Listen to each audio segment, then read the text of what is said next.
Bonjour à tous, nous sommes le lundi 29 juin 2026 et notre cher ami Elijah Magnier est avec nous. Ravi de te retrouver, Elijah. Barnumall, December 20.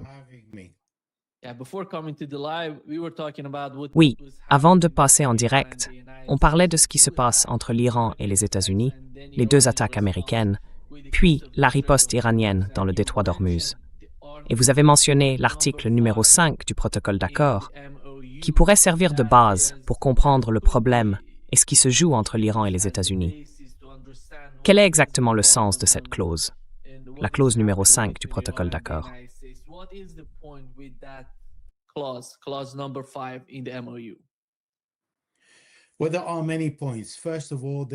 Eh bien, il y a plusieurs points. D'abord, dans tout le paragraphe 5 du protocole d'accord, il n'est jamais fait mention du rôle des États-Unis dans le détroit d'Ormuz. On n'y dit rien sur ce que les Américains peuvent ou ne peuvent pas faire, ni sur la façon dont ils vont donner des instructions aux navires. On ne précise pas de quel côté du détroit d'Ormuz ils peuvent passer ou non, lequel est le plus sûr ou le moins sûr. Et il n'est pas question non plus de répondre au corps des gardiens de la révolution islamique qui impose une coordination avec ses forces avant tout passage. Donc le paragraphe 5 dit qu'au moment de la signature, l'Iran prendra les dispositions nécessaires. C'est l'Iran qui les prend, pas les États-Unis, en faisant tout son possible pour assurer le passage en sécurité des navires commerciaux.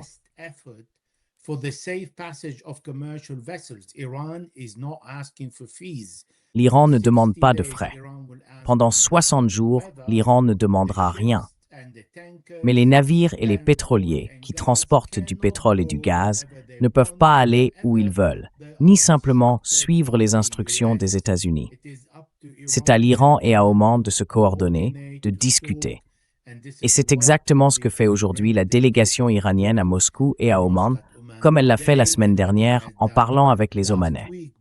Le ministre omanais des Affaires étrangères a d'ailleurs déclaré clairement aujourd'hui « Nous ne pouvons pas imposer de frais ». En revanche, s'il y a des services à demander, cela peut se négocier.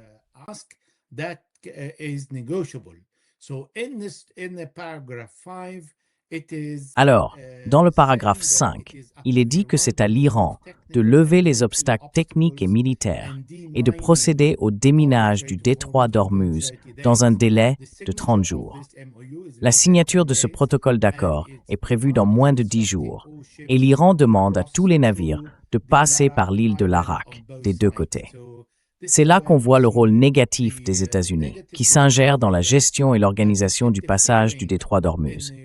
Cette responsabilité revient uniquement à l'Iran, en coordination avec Oman, puisque l'Iran doit discuter avec les Omanais. Les navires ne peuvent donc pas dire « Très bien, on a parlé avec les Américains, donc on peut aller où on veut ».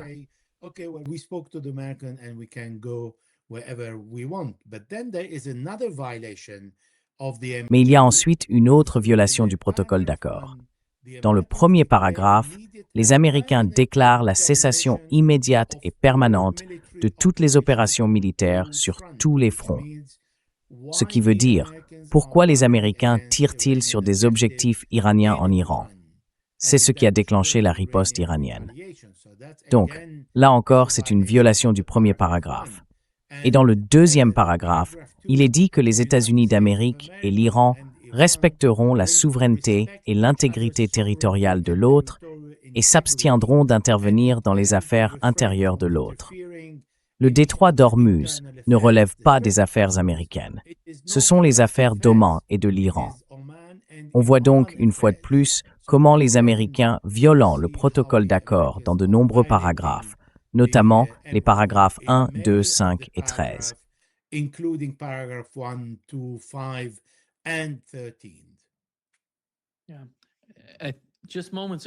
Oui, il y a tout juste quelques instants, Donald Trump a annoncé que l'Iran avait demandé une rencontre immédiate entre l'Iran et les États-Unis.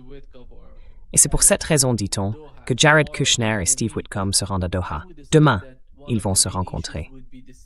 Je suppose que l'un des principaux sujets sera justement ce que vous venez d'évoquer. Les deux articles du protocole d'accord qui ont été violés par les États-Unis à travers les attaques contre les Iraniens.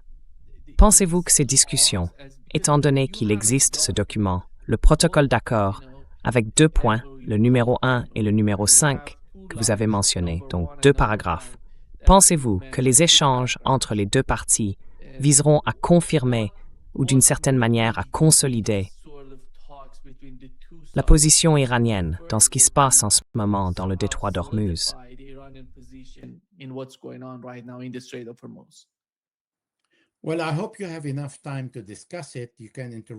Eh bien, j'espère que vous aurez assez de temps pour en parler. Vous pouvez m'interrompre à tout moment. C'est plus profond que les articles 1, 2, 5 et 13.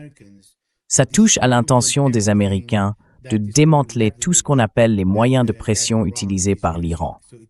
Donc, ce n'est pas seulement une question de levier, le passage des pétroliers et du pétrole, mais encore une fois, c'est le premier paragraphe, celui par lequel l'Iran a commencé. La fin de la guerre du pétrole, y compris et surtout au Liban. Ce que font réellement les Américains, c'est dire « Nous élargissons le passage du côté d'Oman, là où tous ces navires, entre 120 et 150, peuvent traverser par cette voie du sud. Ensuite, ils peuvent passer par là sans avoir besoin d'entrer dans le territoire ou les eaux iraniennes. Ainsi, nous avons retiré le levier aux Iraniens. Ce à quoi les Américains ne font pas attention, ce n'est pas seulement une question de légalité, mais aussi de sécurité.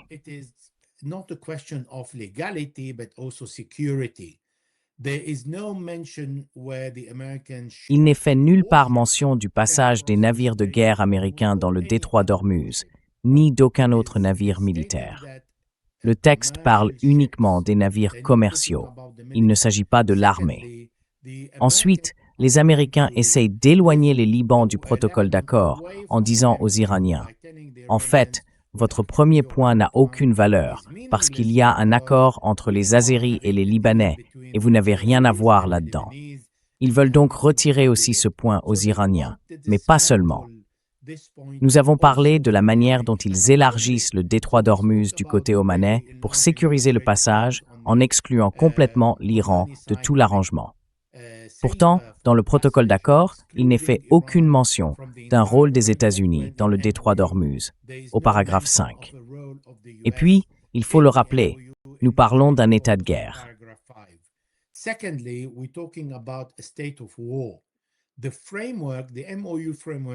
Le cadre, le protocole d'accord, ne dit pas que la guerre est terminée. La preuve, c'est qu'il y a à peine quelques jours, les Américains ont bombardé 8 ou 10 objectifs iraniens sur le territoire iranien, et l'Iran a riposté contre des cibles américaines à Bahreïn et dans le Golfe. Donc la guerre est toujours bien là. Autre point, les Américains étaient censés verser immédiatement 12 milliards de dollars à l'Iran. Or, les Qataris disent maintenant, on nous a demandé d'en transférer seulement 6. Mais attendez, ils ajoutent, on ne va pas vous donner ces 6 milliards parce que les Américains veulent contrôler la façon dont vous les dépensez. Et ça, encore une fois, ce n'est pas prévu dans le protocole d'accord. En plus de ça, les Américains disent, en réalité, oui, il y a 110, 120 milliards de dollars pour les Iraniens, mais c'est nous qui décidons comment ils vont les utiliser. Et selon eux, cet argent servira notre soja et nos semences.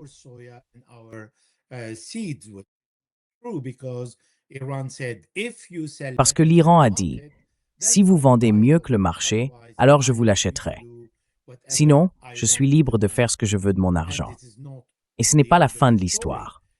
Les 300 milliards de dollars que les Américains disent que les pays du Golfe vont rembourser dans le cadre d'un projet en Iran, eh bien, le secrétaire général du CCG a dit « Nous, on n'en a jamais entendu parler ».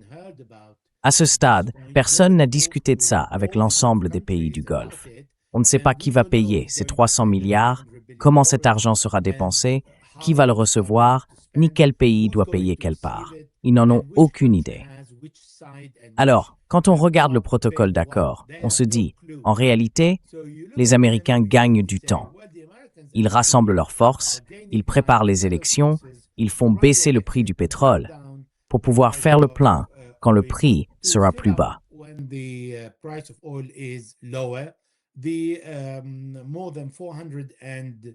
Ils avaient plus de 400 millions de barils de pétrole dans leurs réserves stratégiques. Comme ils ont raté ça, il ne leur en reste plus que 131 millions aujourd'hui. Et on comprend bien qu'en réalité, les Américains négocient de très mauvaise foi sur la question du détroit d'Ormuz et de son contrôle, sur le rôle de l'Iran dans ce détroit, sur les 300 milliards de dollars d'indemnisation pour la guerre, et sur les avoirs gelés que l'Iran doit récupérer dans différentes banques, principalement en Chine, 50 milliards, en Irak, 15 milliards, au Qatar, 12 milliards, en Corée, 10 milliards, aux États-Unis, 2 milliards, et encore quelques autres milliards par-ci par-là. Oui.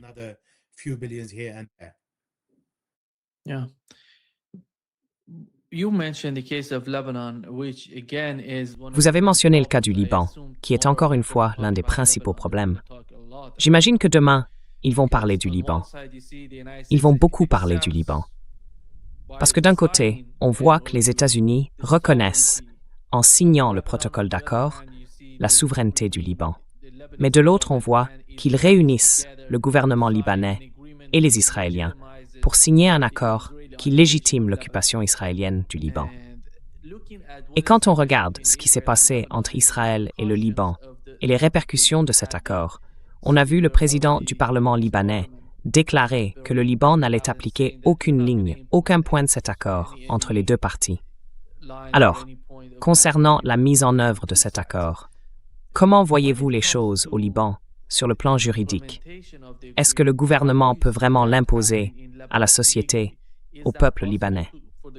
Ou bien faut-il une forme de ratification par le Parlement?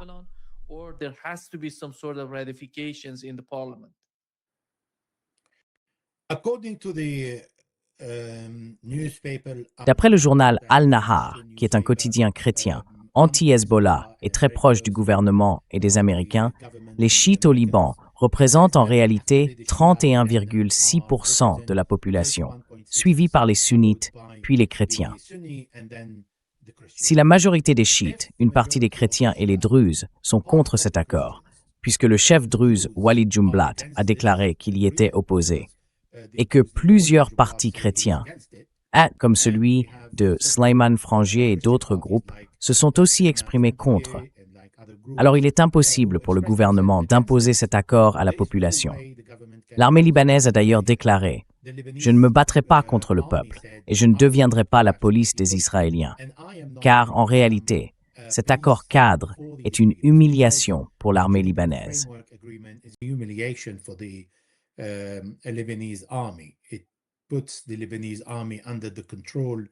Cela place l'armée libanaise sous le contrôle des Américains, les seuls amis d'Israël. C'est ce qu'a dit le vice-président Vance.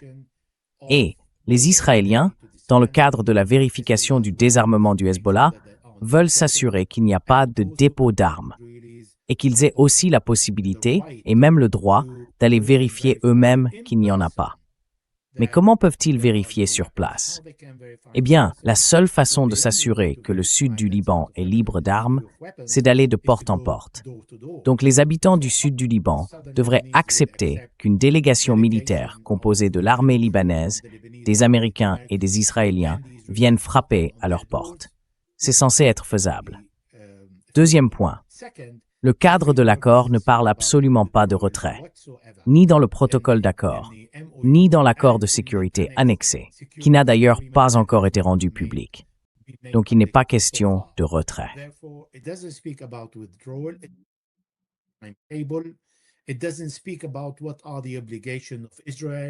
Il ne parle pas des obligations d'Israël. Et il dit qu'Israël reste une zone tampon, c'est ce que Benjamin nous a dit, que ça resterait comme ça, et qu'aucun Libanais n'a le droit de retourner chez lui. On parle d'environ 60 villages, à peu près 55 000 personnes, qui vont rester sans abri parce que le président libanais a accepté de signer cet accord. Or, il n'a pas le droit, légalement, de signer un tel accord. Et il a violé la loi, parce que c'est le code pénal, pas la Constitution. Le code pénal que le président a juré de respecter le jour de sa nomination, en même temps que la Constitution. Le code pénal numéro 27375 considère Israël comme un ennemi. Et puis cette phrase doit être soumise au Conseil des ministres pour être approuvée.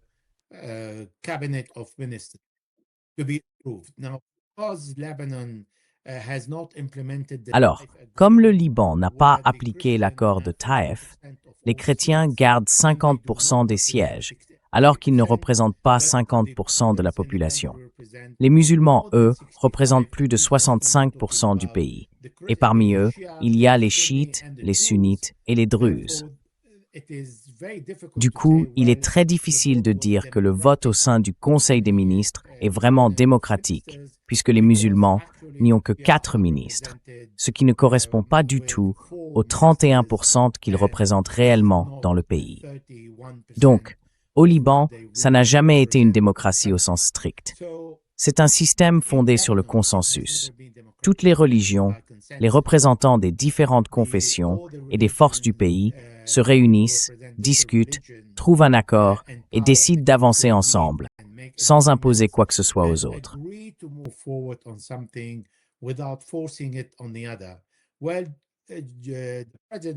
Eh bien, le président Joseph Raoul a été nommé par les Américains pour cette mission précise. Et ce que dit aujourd'hui le président libanais, c'est « J'utilise l'armée israélienne pour menacer le Hezbollah afin qu'il soit désarmé.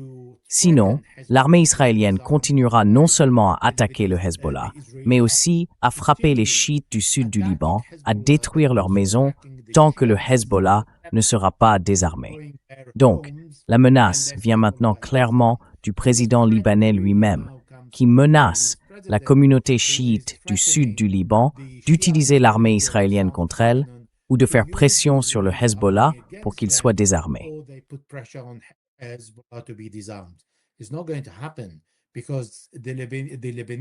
Ça n'arrivera pas, parce que les chiites libanais du sud du Liban, de la vallée de la Bekaa et de la banlieue de Beyrouth ont compris en novembre que tout le pays leur demandait de partir vers l'Irak, l'Iran ou le Yémen et de ne plus rester au Liban parce que le Hezbollah avait perdu. C'était le récit dominant pendant plusieurs mois. Et si le gouvernement libanais a pris tant de positions et de lois contre le Hezbollah, c'est parce qu'on pensait, y compris en Israël, que le Hezbollah était fini.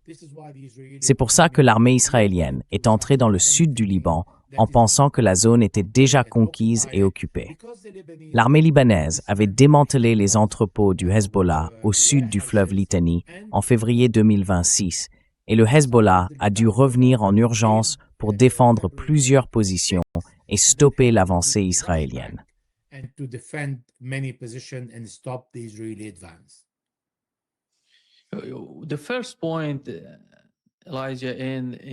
premier point. Elijah, dans l'accord, je ne sais pas si le document officiel a été publié, mais plusieurs sources ont diffusé une sorte de texte qui reprend les points, les clauses de cet accord. Voici donc le premier point. Il dit en gros qu'Israël reste dans le sud du Liban tant que le Hezbollah n'est pas désarmé. Voilà, c'est le premier point. Et tout le reste, vous voyez, l'aide militaire. Il parle de l'aide militaire américaine au Liban. Qu'est-ce que ça veut dire, concrètement, pour le Liban? Est-ce que ça a vraiment un sens? Excellente question. Excellente question. En fait, l'envoyé américain Thomas Barak a expliqué en quoi consiste l'aide des États-Unis à l'armée libanaise. Il a dit, je cite, « Nous armons l'armée libanaise pour qu'elle combatte son propre peuple. » Ce sont ses mots. C'est sur YouTube, sur Google, vous pouvez le vérifier. Il a dit, « Nous n'armons pas l'armée libanaise pour qu'elle combatte Israël, nous l'armons pour qu'elle combatte son propre peuple. »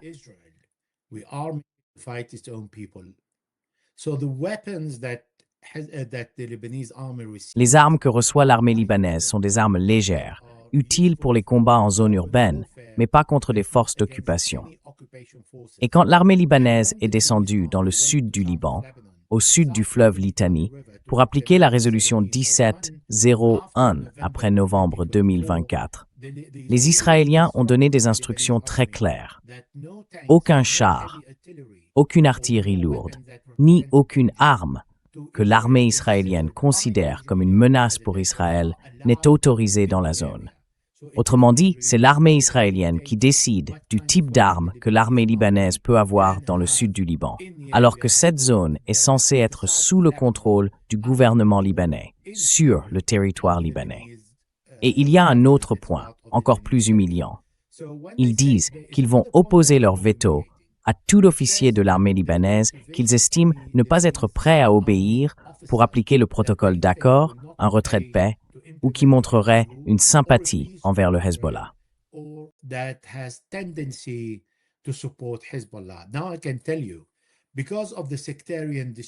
Je peux vous dire que, vu la répartition confessionnelle au Liban, il y a des chrétiens qui soutiennent les forces libanaises, favorables à Israël, aux États-Unis et à l'Arabie saoudite. Il y a aussi des druzes qui soutiennent leur propre chef, des sunnites qui se rangent du côté de l'Arabie saoudite, certains des Émirats et un petit nombre de la Turquie. Et puis, il y a les chiites qui se tiennent aux côtés du Hezbollah et d'Amal. C'est tout le système libanais qui fonctionne ainsi. Si vous regardez l'armée, les ministères, tous les différents ministères, le ministre appartient à une religion et le directeur général à une autre. Les postes et les fonctions sont répartis entre toutes les confessions. Alors, s'ils veulent commencer à cibler les chiites dans l'armée libanaise, pourquoi disent-ils cela? Parce qu'ils ont déjà fait des statistiques à l'intérieur de l'armée et ils ont découvert qu'environ 27% des soldats sont chiites. Et cette information, je l'ai reçue du Liban.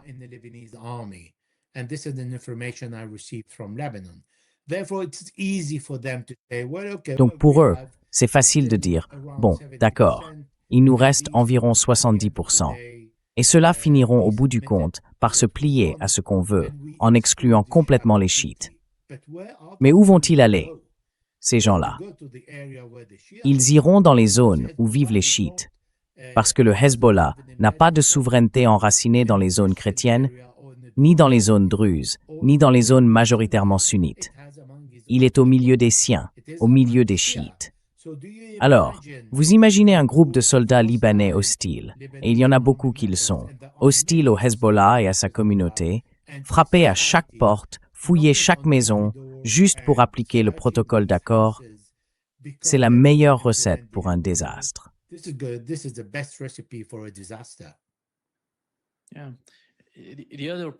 Oui, l'autre point, Elijah, c'est la manière dont le gouvernement libanais a accepté avec les États-Unis de s'engager ensemble à étouffer financièrement tout groupe lié aux actes de résistance, à la résistance elle-même. En gros, ils s'accordent avec les États-Unis pour s'en prendre au Hezbollah. C'est bien ça?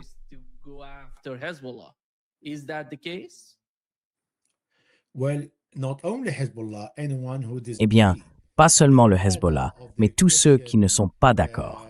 Les Maradas, dans la région chrétienne du nord du Liban, s'opposent à ce protocole d'accord et à la paix avec Israël. Il y a aussi plusieurs groupes sunnites, comme la Jamaat Islamiyya, et d'autres qui rejettent ce protocole, qui ne l'acceptent pas. Et puis, il y a les Druzes qui s'y opposent également. Mais ce qui est plus grave, plus dangereux, ce sont deux points. D'abord, aucun financement ne peut arriver au Liban pour reconstruire le pays sans l'accord du gouvernement libanais. Et ensuite, ce qui est encore plus préoccupant, c'est que le président libanais peut demander le soutien de forces arabes ou internationales pour venir appliquer ce protocole d'accord. Ça, c'est un point qui mérite un peu plus d'attention, si vous me permettez, mais je vous laisse en discuter. Vous parlez du protocole d'accord entre Israël et le Liban. Oui. Vous voulez que je vous explique ça? Oui, allez-y. D'accord, si on regarde l'histoire du Liban. En 1958, le président Camille Chamoun a fait appel aux marines. 14 000 marines sont intervenus au Liban, juste pour qu'ils puissent obtenir un second mandat. En 1976, le président Frangier, l'ancien président Chamoun et une autre personne, Pierre Gemayel, ont demandé l'intervention des Syriens au Liban. En 1976. En 1982, Bachir Gemayel a demandé l'intervention des Israéliens au Liban. Et maintenant, Joseph Aoun dit, eh bien, j'ai le droit de demander à qui je veux. Ça rejoint ce que Donald Trump nous avait dit quand la Syrie était prête à aller au Liban pour éliminer le Hezbollah. Alors, est-ce qu'on a aujourd'hui un président libanais qui veut demander le soutien des pays arabes? Parce que franchement, je ne pense pas qu'aucun des pays du Golfe oserait s'aventurer au Liban pour aller se battre, alors qu'ils peuvent très bien payer quelqu'un d'autre pour le faire.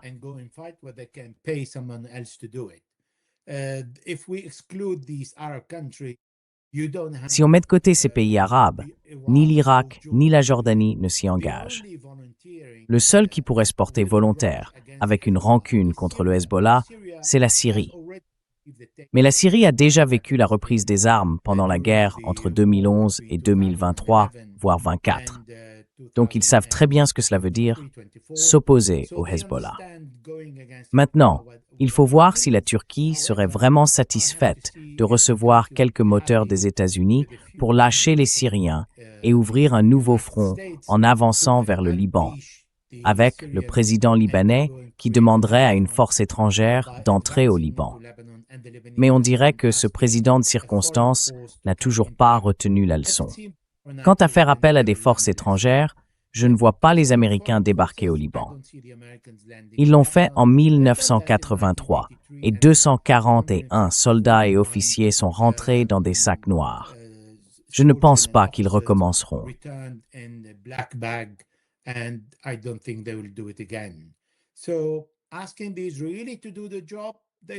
Demandez aux Israéliens de faire le travail. Ils ne sont pas idiots à ce point. Ça fait 120 jours qu'ils essaient de vaincre le Hezbollah. Et tout ce qu'ils ont réussi à faire, c'est contrôler environ 600 km² du Liban. On parle quand même de 5 divisions, 70 000 soldats, avec l'aviation, l'artillerie, des hélicoptères, des drones, tout. Et ils ont échoué. Alors maintenant, ils veulent qu'une armée suicide y aille à leur place. Et je pense que si on réfléchit à l'idée de faire appel à des combattants étrangers via le ministère syrien de la Défense pour cette mission, ça pourrait devenir une option un jour, si la Turquie, sous pression des États-Unis, accepte de laisser la Syrie intervenir. Mais ça, ce n'est pas le plus important. Ce qui compte vraiment, c'est la clause elle-même, dans le protocole d'accord, que le président du Liban s'est permis d'inclure contre les mêmes personnes qu'il est censé représenter.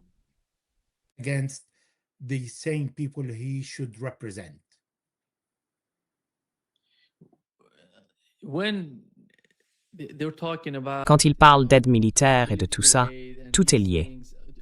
D'ailleurs, l'autre point, c'est l'argent pour la reconstruction du Liban, dont on dit qu'il dépend entièrement du désarmement du Hezbollah. Encore une fois, tout repose sur cette idée. Il faut désarmer le Hezbollah. On s'en prend aux actes de résistance et en échange, on promet ceci ou cela. Mais quand il s'agit du fonds de reconstruction ou de l'argent venant des pays du Golfe, est-ce que ça dépend aussi des États-Unis? Et à quel point les États-Unis sont-ils dominants dans cette affaire?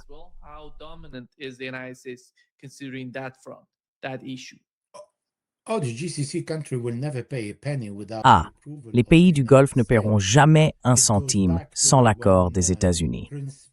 Ça remonte à l'époque où le prince Bandar, alors chef du renseignement saoudien, avait déclaré « Nous avons versé 2 milliards de dollars à Al-Qaïda et aux talibans parce que c'est ce que les États-Unis nous avaient demandé de faire. » Le Qatar a versé de l'argent au Hamas à la demande de Benjamin Netanyahou en 2018, avec l'approbation et la demande des États-Unis. Les pays du Golfe ne déboursent pas d'argent sans l'accord total de Washington. Et les États-Unis sont vraiment impliqués dans ce protocole d'accord aux côtés des Israéliens en disant aux citoyens libanais « Vous resterez sans abri tant que nous n'aurons pas donné notre accord et que nous ne pourrons pas le vérifier. » Et ça, c'est encore plus grave, parce que comment peut-on vérifier? C'est exactement la même terminologie, le même discours que les Israéliens ressortent à chaque fois.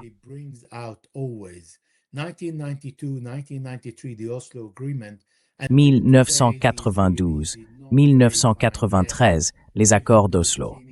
Jusqu'à aujourd'hui, les Israéliens n'ont toujours pas vérifié si les Palestiniens de Cisjordanie représentent, oui ou non, un danger pour Israël, pour la sécurité nationale d'Israël. Et c'est pour ça que sur les 22% du territoire palestinien en Cisjordanie, il en reste aujourd'hui moins de 9%. Et ils doivent encore vérifier. Je pense qu'ils vérifieront quand tous les Palestiniens auront été expulsés vers la Jordanie ou vers un autre pays. Et là, quand il n'y aura plus de Palestiniens en Cisjordanie, c'est à ce moment-là que les Israéliens pourront vérifier. Ils prévoient de faire la même chose dans le sud du Liban, parce qu'on entend Benjamin Netanyahou et son gouvernement dire « Nous ne nous retirerons pas de la zone tampon ».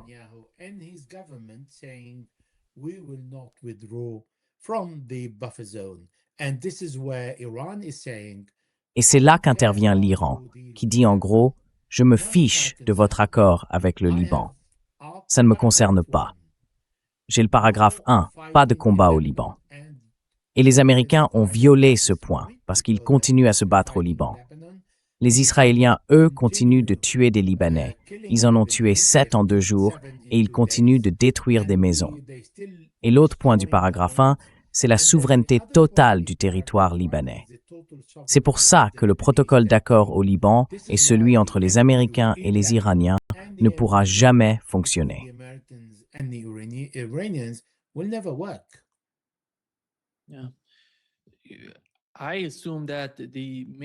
Je suppose que la principale raison pour laquelle le gouvernement libanais essaie de bloquer toute aide venant d'autres pays, sauf s'il l'autorise lui-même, c'est à cause de l'Iran. Ils ont peur que l'Iran aide le sud du Liban ou qu'il aide le Hezbollah à reconstruire les zones dévastées.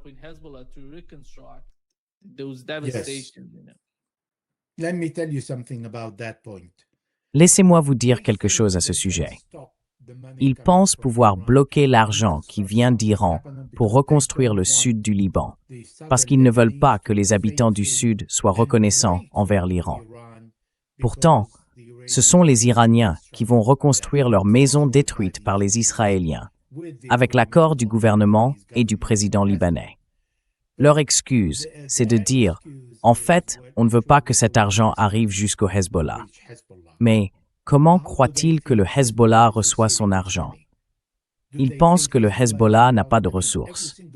Chaque mois, le Hezbollah reçoit les salaires et les fonds dont il a besoin, tout l'argent nécessaire pour survivre, continuer à combattre Israël et verser certaines compensations au Liban. Parce qu'il payait déjà des loyers et quelques autres choses avant le début de cette guerre, avant le 27 février.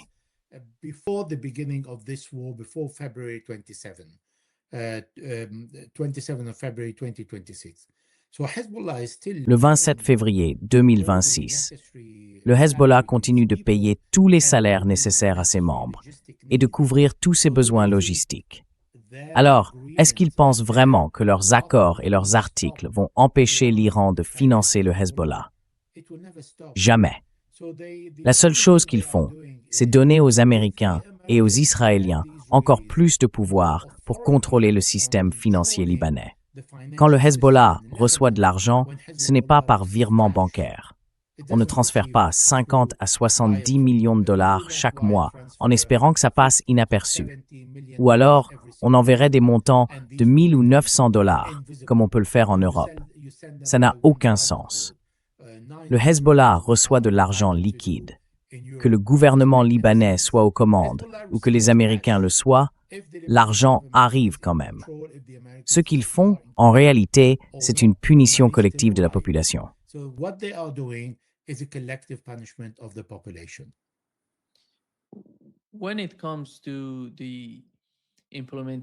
Quand on parle de la mise en œuvre des 2 accords, l'un entre l'Iran et les États-Unis et l'autre entre le Liban et Israël, est-ce qu'on n'en arrive pas au point où ces 2 protocoles d'accord, ces 2 mémorandums d'entente, ne veulent plus dire grand-chose, qu'ils ne changent rien en réalité? Parce qu'au Liban, par exemple, si on se concentre sur ce qui s'y passe, tout tourne autour du désarmement du Hezbollah, et on sait très bien que ça n'arrivera pas. C'est impossible de désarmer le Hezbollah tant qu'il y a une occupation israélienne au Liban. Et puis, il y a un autre point, Elijah. Ceux qui disent que le Hezbollah pourrait peut-être faire partie de l'armée libanaise ou qu'ils finiront par accepter cette idée. Qu'est-ce que ça veut dire, concrètement? Quelle est selon toi la perception des gens, de ceux qui vivent au Liban, qui subissent cette occupation depuis si longtemps et qui veulent voir quelque chose de concret se produire, pas juste des idées qui tournent en rond?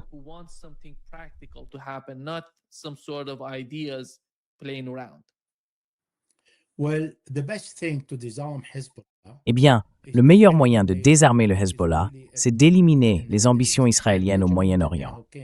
Benjamin Netanyahou, il y a quelques mois, a déclaré « Je travaille à un grand Israël ». Et il a montré la carte de ce grand Israël. Alors, comment peut-on demander d'éliminer la résistance au Liban quand le Premier ministre d'Israël dit que son plan, c'est d'acheter une partie de votre pays? Ces deux choses ne vont pas ensemble. Et en plus, les Américains jouent vraiment le rôle des clones, parce que quand ils disent « Nous sommes les intermédiaires entre Israël et les autres parties », eh bien, vu ce qu'ils ont fait à Gaza, on voit bien qu'ils ne sont pas des médiateurs équitables. Ils le disent eux-mêmes. Nous sommes le seul ami qui reste à Israël.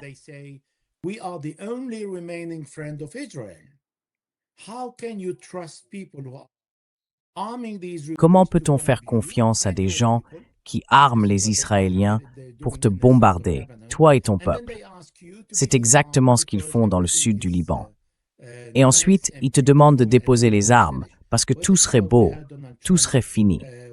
Eh bien, c'est ce qu'on a entendu de Donald Trump quand il a commencé à s'occuper de Gaza. Il disait « On a arrêté la guerre. Gaza va devenir la Riviera de la Palestine. Les gens ont droit à la paix. » Oui, et qu'est-ce qui s'est passé? 53% de Gaza ont été occupés. Aujourd'hui, l'armée israélienne en contrôle environ 70%, et on dit qu'ils avancent vers 80%. Il ne restera plus rien de Gaza. Voilà le beau marché que les Américains proposent au peuple de Gaza, aux Palestiniens, et qu'ils proposent aussi au sud du Liban.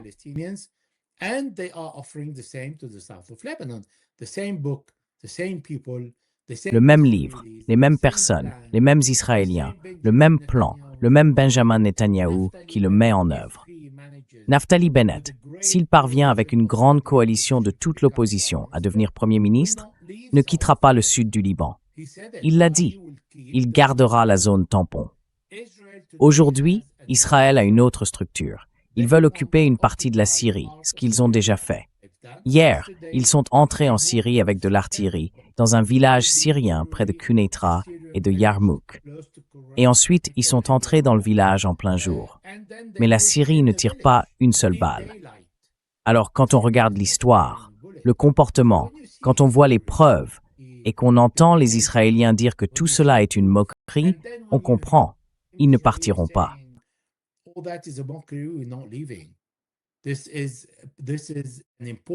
C'est une partie importante. Et quand ils disent que c'est une partie importante, en réalité, ils veulent dire on va rayer de la carte 60 villages. On va tout détruire. Et ensuite, tout ça nous appartiendra. Comment le Hezbollah pourrait-il croire que l'armée libanaise, sur ordre du président, a abandonné toutes ses positions pendant que les Israéliens avançaient dans le sud du Liban et que ces mêmes gens allaient les défendre?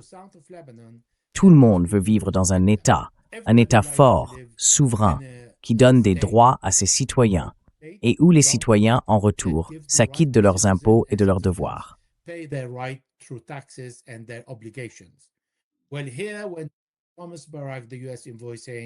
Eh bien, ici, quand Thomas Barak, l'envoyé américain, dit que le Liban est un État en faillite, quand le président ordonne à l'armée libanaise de quitter toute la zone et de l'abandonner, alors que des forces d'occupation immorales avancent, et je dis immorales à cause de ce qu'Israël a fait à Gaza et qu'on a tous vu sur les réseaux sociaux, comment voulez-vous que la population résiste?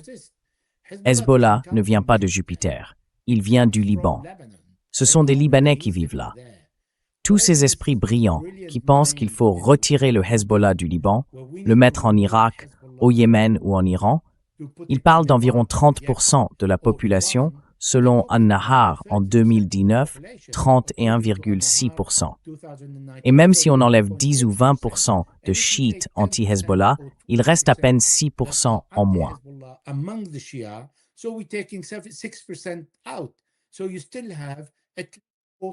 Il reste donc encore un quart de la population à faire partir complètement. Mais pour aller où? C'est chez eux. C'est la terre de leurs ancêtres. Ils y vivent depuis des milliers d'années et ils n'ont aucune intention de partir. Ce sont eux qui sont morts aujourd'hui, qui se battent et meurent pour que les autres membres de leur famille puissent revenir un jour et vivre en paix. Donc non, ça n'arrivera pas.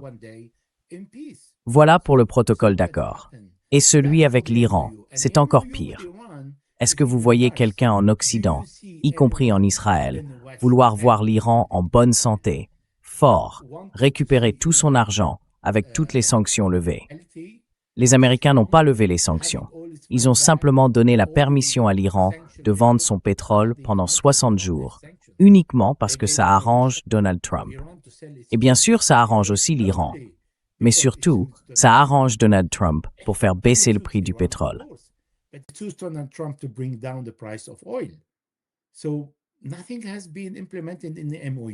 Rien n'a été mis en œuvre dans le protocole d'accord.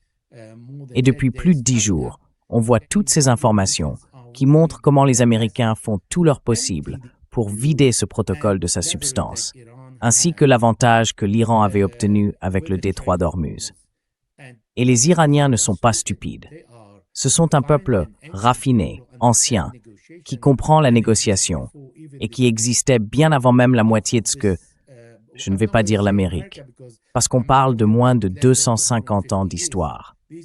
Ce sont des gens qui existent depuis des millénaires, qui savent négocier et qui comprennent très bien ce que d'autres, comme les Américains, qu'ils côtoient depuis 47 ans dans un climat de tension constante, essayent de faire. Et c'est pour cela que l'Iran se défendra. Il est pleinement disposé à la paix, mais il veille à être prêt pour la guerre, et à une vitesse très élevée.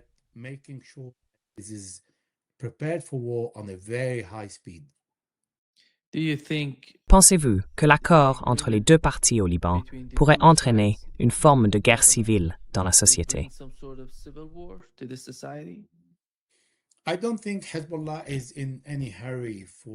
Je ne pense pas que le Hezbollah soit pressé d'entrer dans des confrontations internes. Pourquoi aller de l'autre côté et commencer à se battre contre eux? Les choses sont ce qu'elles sont. Le Hezbollah concentre ses efforts contre Israël et le président libanais n'a pas les moyens de mettre en œuvre le protocole d'accord qu'il a signé ou qu'il a demandé à l'ambassadeur du Liban à Washington de signer. Il n'a aucun levier.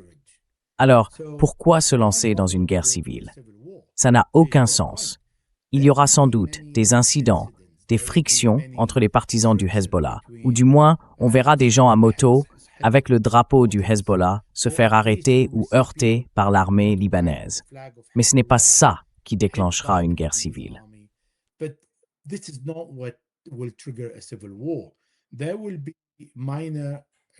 Il y aura de petits incidents locaux. On a déjà vu ça par le passé, et c'est inévitable. Mais je ne vois pas de guerre civile. Il n'y a aucun autre groupe capable d'égaler le Hezbollah, alors que les Israéliens n'ont pas réussi à le détruire, même dans une petite zone au sud du Liban. Et ça fait 110 jours qu'ils essaient. C'est à cause d'eux que le Hezbollah a été créé en 1982. Et c'est pour ça que les Israéliens se sont retirés en 2000, parce qu'ils ont échoué face au Hezbollah. Et ils échoueront encore. Oui.